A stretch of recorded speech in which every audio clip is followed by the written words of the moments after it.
I've had a bunch of requests recently to cover Saracens' form this year, as it's been a popular punditry stirring pot to punch up at a side that is clearly still very divisive in the rugby community. But realistically, I can't say that Saracens are necessarily performing below expectations, as sitting in third in the table with a favourable run in and heading out in the round of 16 in the Champions Cup is kind of what everyone was predicting. But they certainly aren't the Saracens of yesterday. And I think a lot of that is down to just the parity being much clearer this year, with other Premiership sides going deeper in competitions that you'd expect Saracens to be the sole Premiership representative in. I also think for the last decade, the narrative has always been Saracens versus the title challenger. For the longest time, that was Exeter, but since we've seen Leicester and Harlequins also take on that mantle, but now Saracens are part of a group of challengers, as seven sides all sit on 8 wins this season. So that narrative has now switched to it's anyone's to take it this year. I think it's just the first time in a long time that they haven't consistently sat as the bookies' favourites, and that their aura of dominance and impenetrable nature has begun to wane, which again, I think was pretty predictable as they turn over a side rich with generational talent. And I do agree with the columnists that do say that this league is no longer a two-horse race, and that it's interesting that we find ourselves in a new era of Premiership rugby, which throws up far more balance and competition. So although it might not make for a very controversial video that pushes the hysteria around whether Saracens have had their hat fully fall off and eat up all that clickbait, I thought I would discuss why Saracens are still a serious threat to the league, with some uber impressive underlying numbers, but also happily concede that there are big holes in their game this year, which simply haven't been there in previous years, and how they could become a real worry. Just to prefix as well, I'll follow up with a video later this month with a Fixing Your Club to talk about what they might want to get right transfer-wise moving into next season, in case there was a way in which they could turn back into that unstoppable beast that they once were. But we'll start with their attack, and yet again, people try to play to this moniker of boring Saracens rugby to try and constitute a reason as to why sides have caught up with Saracens this year. But yet again, Saracens sit at the top of the tries scored stats with 57, with Lewington in particular sat second in individual stats with 9 tries scored, which for context is just one below Ollie Slightholme. They are also second in the league for the most points scored with 410, just 2 points off of Bristol, who I've previously said are the most effective attacking side in the country right now. They beat 19.28 defenders per game, which is a type of form that would put them in the top 4 anyway, narrowly behind Bath and Harlequins, but a fair distance off of Bristol's 25 defenders beaten best. They are breaking a tackle once every 5.93 carries, which would place them alongside Bristol and Northampton and actually shows a real improvement in the physicality of their carrying this year. They are making around 10 clean breaks per game, which is pretty solid if not game-changing. But what I found really interesting is that they've made 5,510 metres so far this season, which again, although is only middle of the pack, means that they actually take more points per metre than any other side in the league. With some sides like Newcastle Falcons, Gloucester and Sale almost twice as wasteful in possession as Saracens are. Again, for context, Bristol have made nearly 1,000 metres more than Saracens this year, yet have only scored 2 more points. So that obviously means their red zone efficiency is still the best in the league, their tries per game is still the best in the league, and their points per game is second in the league. So I can't really point to the attack being the issue. I think if you were to summarise all of these numbers, you'd probably settle on them having the third best attack in the league, which is kind of where they've been sat for the last 4 seasons in a row. The majority of the stats are very similar to last season, when they comfortably won the competition, and their efficiency with territory made through carrying is actually improving. The eye test is also pretty good, and a lot of that falls to Big Faz. He's always been a pragmatist in attack whose set-piece execution is at a world-class level. His passing choice and general distribution has always been great, but he has been somewhat underrated for a while about the way he takes ball to line, as his offload success rate is comfortably one of the best in the league. It means the majority of Saracens' clean breaks are coming through that 12 channel, with space being opened up by the English 10. I also like Saracens' flat, wide passing, which although could be interceptable, helps them spread the ball to the outside shoulder of the 13 so quickly in the opposition red zone. That's why Saracens take so little phases to score when they find themselves in the opposition 22.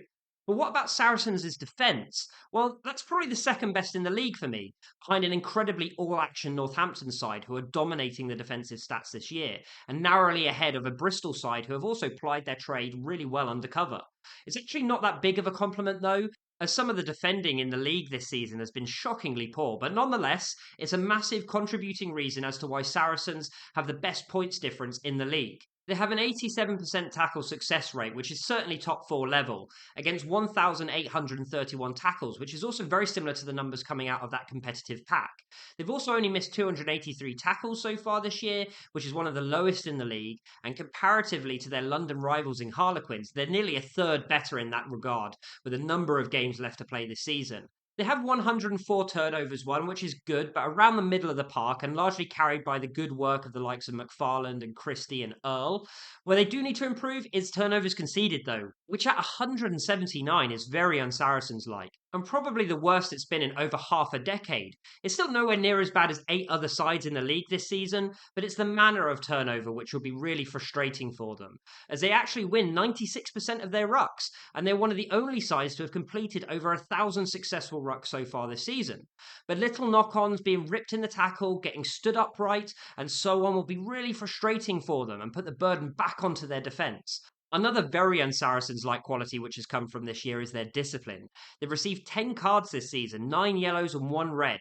That sits them within that bottom 3. They've also conceded 156 penalties, which is the most they've conceded at this stage ever as far as records show.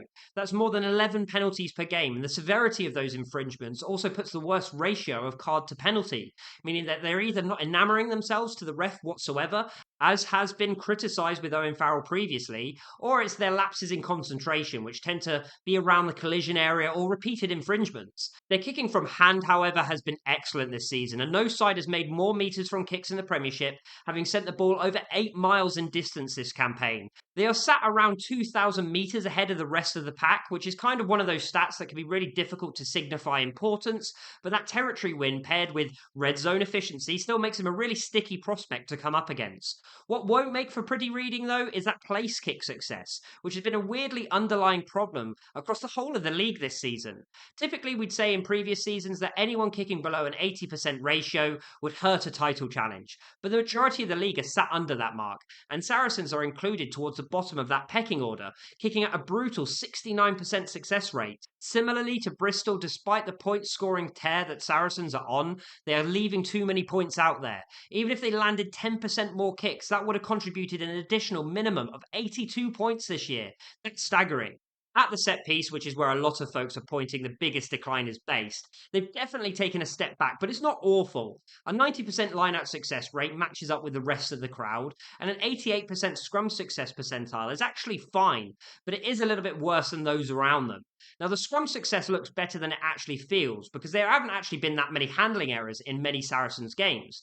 They're currently only having 5.5 scrums per game, so actually that percentile could drop massively if they matched the Premiership average of 8 or more scrums per game. Now, it looks like Saracens will be investing a ton of cash there moving into next season, with the likes of Brantingham and Rhys Carré adding an additional 40 stone into that front row, but that won't help them win the league this season, and if I were any of those top 4 sides looking to seed against them in the final stages of this competition, their set piece would definitely be somewhere where I would target. So to summarise, Saracens are still very strong in attack and still very tough in defence, still one of the best at kicking the ball from hand, but their fundamental issues lie in discipline, goal kicking and their set piece.